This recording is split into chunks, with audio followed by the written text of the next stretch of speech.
So Denise was the first inductee to the Swimming Essays Hall of Fame.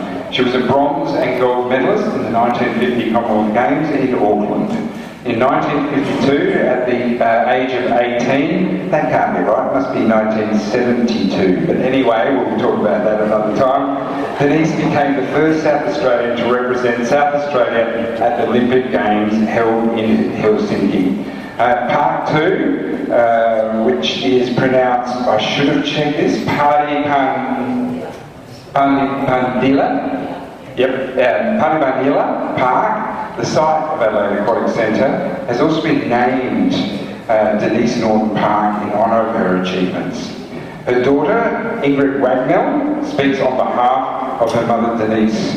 Ingrid is a medical practitioner who works in emergency hospital departments in Adelaide and a remote East Arnhem Land, Northern Territory. She holds an advanced MBA and has worked as a Director of Medical Services at the Royal Darwin Hospital and Gove Hospital. I had the pleasure of meeting tonight. She's a lovely, engaging woman. Please welcome Ingrid to the stage.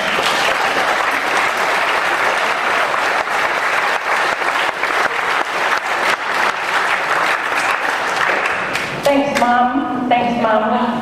Thanks for letting me speak for you. And don't tell me to tidy up my room again. So, President Trump actually offered to buy Greenland from Denmark. Do you remember? Yeah. He has a lot of money.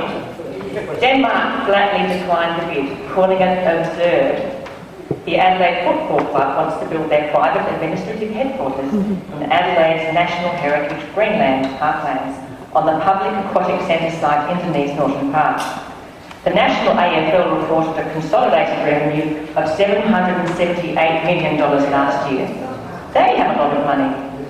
Adelaide City Council flatly declined the bid, calling it absurd. No, wait. Adelaide City Council is in fact holding talks behind closed doors with the Crows to hand over our park for the Crows' corporate headquarters. No alternative options have been considered by the Council for our aquatic centre. Denmark, please help us.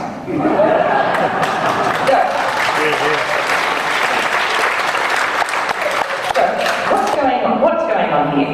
The AFL Crows are not a small sports club. They are part of a multi-million-dollar franchise. They want your aquatic centre site on your parklands for their commercial rooms. They even have a cool $15 million grant from the federal government towards their rooms, not linked to any one building site. Their proposal is cloaked in words like sports and community hub, smaller footprint, which it isn't, as though they're doing the public a favour. Where are you, Crows, CEO Mr Fagan, to speak tonight, or any time with us, the Public in a Community Forum?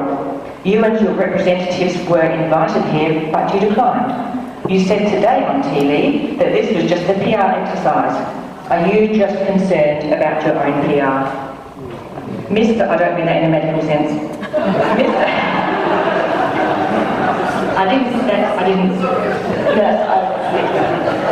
Mr. Fagan, do you not understand how we feel about our most loved national heritage Adelaide Parklands? Is it because you're not from Adelaide, not from South Australia? You seem to think our parklands are a potential commercial development site. We disagree. They are not.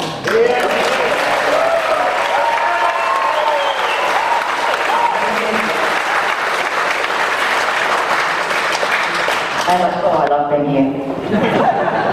Adelaide is the only city in the world to be completely encircled and enclosed by parklands, and is the world's first ever planned public park. We're special.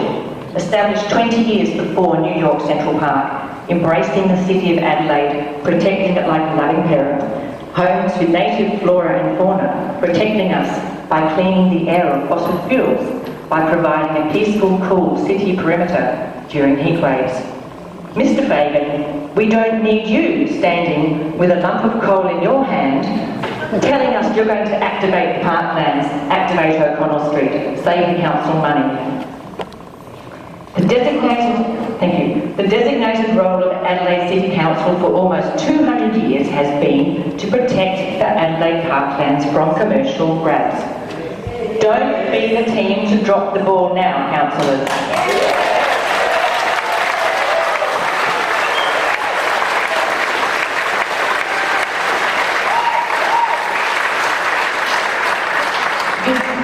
councillors, you know the unremitting blatant bids by private developers that constantly threaten our parklands and incrementally erode it. It's only one building, there's plenty of other room.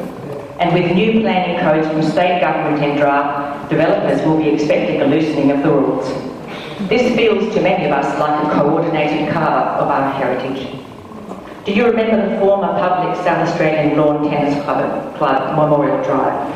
Handed over to the private sector, now occupied by NextGen, a commercial, expensive, exclusive complex, including a gym, cafe, service of alcohol, and function rooms for hire.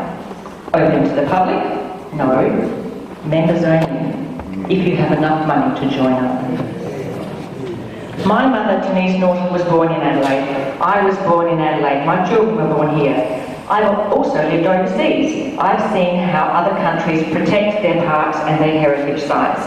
They do not build administrative headquarters on them. That's a laughable concept. This is where you laugh. Take, for instance, Iceland. Iceland has 3 UNESCO-listed World Heritage nature sites, attracting considerable tourism, which now contributes 10% of their total GDP and is responsible for 40% of export revenue. It's a huge economy booster. The current City Council Lord Mayor, Sandy for sure, wrote last year, "The parklands are a very special place for me and eminently worthy of World Heritage listing, the possibility of which we are currently exploring. Parks are easily lost to the convenience of government and developers. Community vigilance is one of the values which underpins the National Heritage listing of the parklands." We agree with you there, Sandy. So come on, majorities. I shall finish now by quoting Graham Corns, well-known Crows ambassador, who wrote in the Advertiser, "There have to be plenty of options for the Crows, but not at the expense of Adelaide's unique parklands. To give the Crows what they want and indeed need would take too big a chunk out of the parklands which belong to all the South Australians."